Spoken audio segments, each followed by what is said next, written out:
Good morning. So I get to follow all the smart physicians, so it's always a challenge when I come and speak at these things, being the finance guy. But just want to take a few minutes to kind of walk through, some of this stuff is really not going to be a secret for you folks, but kind of where healthcare is moving from the financial aspect of it. It's obviously, cancer is a very expensive to treat, and obviously you're looking at different changes in the healthcare landscape from a financial perspective, especially on the commercial payer side, your Blue Crosses, your Aetnas, your Cignas, and your United. So just wanted to kind of walk through what's going on in the industry now, and at the end provide you maybe with some potential sites to go to and look for some additional information. So basically, we'll talk about the changing industry, what's happened to the public exchanges. They're pretty much non-existent, but there are still a few of them out there. Talk about high deductible insurance plans, but that seems to be the products that are rolling out more and more by insurance companies, and they're pushing obviously more impact on their members and their patients. And what's next in the industry, and then again, like I said, a few support service programs that I was able to identify. So if we look at the top graph there, which shows healthcare spending per the GDP, again, this is going up to 2014, which is just about when the ACA, the Accountable Care Act, came into effect.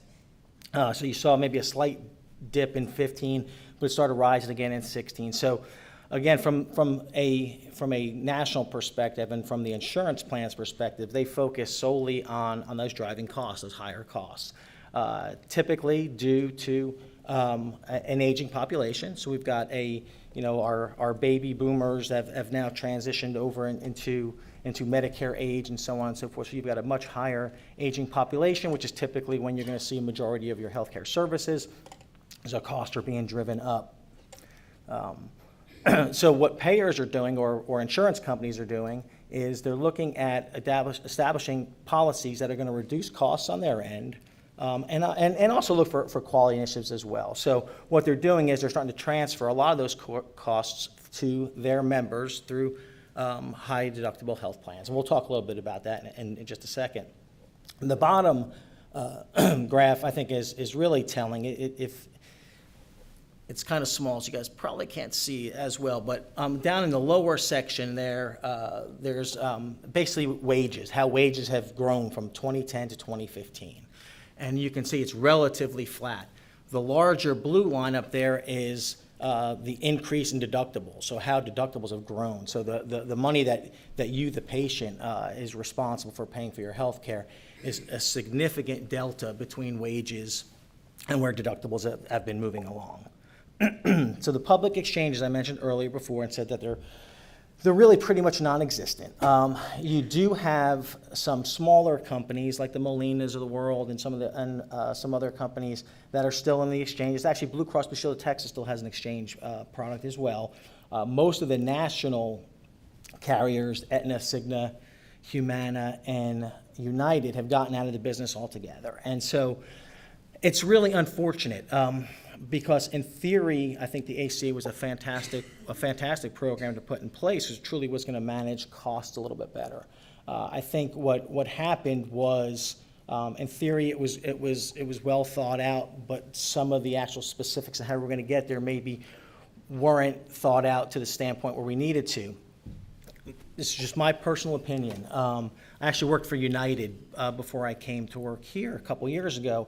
And we waited a year to get into the ACA market, figured we'd really see what it was like before we dipped our toe in the waters. Got in there, and then within a year we're gone. We left. It was too expensive. And what happened was, one of the big premises with the ACA was that we were going to be able to offset the high cost of care for some of the elderly folks and from the very poor sickly individuals with the younger, less sick population. And so we had the government put in, unfortunately, not a high enough fee for them to get in, and so if they didn't pick a plan, they were going to get a small penalty, and unfortunately, the penalty wasn't high enough, right? So, what the young folks realized very quickly was, you know what, I can pay that tax, and it'll be a lot cheaper than me going out and actually paying for a health insurance benefit. So, I think that was one of the main reasons the ACA really had some trouble getting off the ground, especially from the insurance side. So talk a little bit more detail on high deductible plans. So basically, high deductible plans, they range. So the IRS says it's got to be for an individual $1,300, for a family $2,600. The reality of it is that they're usually a lot more than that. I actually had a high deductible plan working at United, so it was kind of a funny story because I thought, well, I work for the insurance company. My insurance will be free. But we didn't. We had high deductible plans even within the company. And I say that because my wife used to every year say, God, I feel like we don't have insurance because we're never meeting our deductible. And so my deductible, my family deductible, if I remember right, was $6,000. I think the year after I left, they moved them up to $10,000. So that's a significant amount of money to have to pay out of pocket, especially when if you look in 2015, and the average U.S. worker's salary was $41,000. So if you've got a $10,000 family deductible and you're the sole worker in your family, that's a big chunk of your money. And that's, obviously the $41,000 is before taxes. So obviously any money you're putting out is going to go against what you need, your food, your mortgage, and so on and so forth from a healthcare perspective. So why the big push, and who's excited about high deductible health plans? Two folks, right? So the insurance companies and your employers. And in a lot of instances, from an employer perspective, it's a lower cost option for them to provide insurance. And so if we look at this slide, you have 25% of workers who have insurance with their employers are on a high deductible health plan. Okay, as I said, that's shifting more cost to you, the patient or the employee, and many employees never really reach those deductibles because they're so high. It also shifts more liability to the providers. So your doctors, your healthcare workers have some liability as well because, again, rather than getting a guaranteed contractual payment from the insurance company they have a contract with, they've got to reach out to their patients for a higher amount of money, higher payment, and as we'll talk about in a few minutes, that just becomes a more difficult thing to do when you need to pay for normal everyday expenses and necessities. So all the news about high deductible health plans isn't really all negative.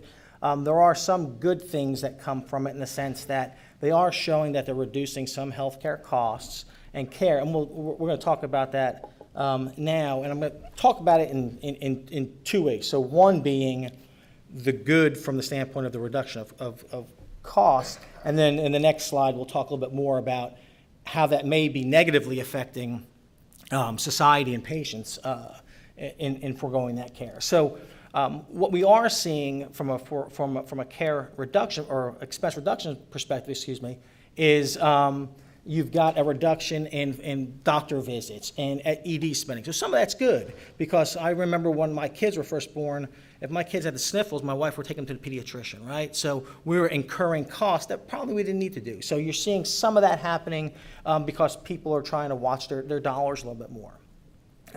It's also causing a shift in how we view healthcare as a commodity from the standpoint of we're shopping around and we're trying to get the lowest price, right? We always want to have the best quality, but we're actually looking now and comparing prices. So what are the impact from the negative perspective on patients and society? Well, you've got 50% of families that have a high deductible health plan have somebody with a chronic condition or having trouble paying their medical bills, okay? 62% of people are postponing dental care. 43% are skipping out on a recommended test or treatment. 41% aren't filling prescriptions. So that, again, that's the real big negative, right? From the standpoint of, you can look at it from the insurance perspective, but the actual effect it's having on patients is really catastrophic. So what's next? What's changing? Well, the Accountable Care Organization was really big in the news, right, when Trump first got elected, and now it's kind of gone away. Right? Everybody's gotten their tax break, and nobody's really talking about health care anymore. So the Accountable Care Act is absolutely still in a state of flux, and it's probably really on a downward spiral to be replaced by something. The question is with what? So unfortunately, there's no magic wand to be able to let us know what's going to happen next from an insurance perspective. That's still to be determined. What's not changing is we're still going to see high deductible health plans, right? And they've been around actually for quite some time, 10, 12, 13 years. And you're going to still see that continued push as people try to manage cost and being pushed out to the patient. So, we have kind of a saying really in the finance area that, the patient is becoming the new payer. I mean, you guys are becoming just like the Blue Crosses and the Uniteds. You guys have more financial responsibility. So where can you look for help? Or what can you do maybe to get some potential help? Obviously, any kind of financial counseling services that you might find within MD Anderson, with any other physician or medical professional you go to. See if there's a patient financial assistance program and if you qualify. Look at pharmacy assistance programs and see if you qualify. Ask for a discount. If you're going to have to pay a large amount of money out of your pocket, ask for a discount. Ask Patient Business Services if you can get a discount. Might be 10%, could be 20%. At the end of the day, it's money in your pocket, whatever discount you can negotiate. So always ask. Don't feel afraid like you can't ask. You can absolutely ask for a discount. And then obviously look for payment plan options that might help you as well. So some other areas, and I just, I did these obviously through a Google search, so, you guys might have these already. Local and county government, sometimes you can get low-cost transportation options to help you get to provider services. The Cancer Financial Assistance Coalition, even Cancer's Care, Helping Hand, those two websites, they provide a searchable database of national and regional organizations that provide financial assistance. So again, being more aggressive from your perspective and looking and seeing where you might be able to find some assistance. Here's some additional options from the standpoint of going out. The American Cancer Society, obviously, U.S. Administration on Aging, the United Way is one as well. And then finally, looking at prescription drug assistance. That's really, when we have conversations. I was actually in a meeting the other day with one of our payers, and we were talking about the cost of prescription drugs. And obviously, as you guys know, as oncology patients, cancer drugs are very, very expensive. So prescription drugs is a challenge, I think, on both sides of the fence, on the provider side and as well as the insurance side, and trying to manage those costs. So these are a few areas or a few sites maybe where you might be able to find some prescription drug assistance. And that's what I've got for you guys today. Thank you very much.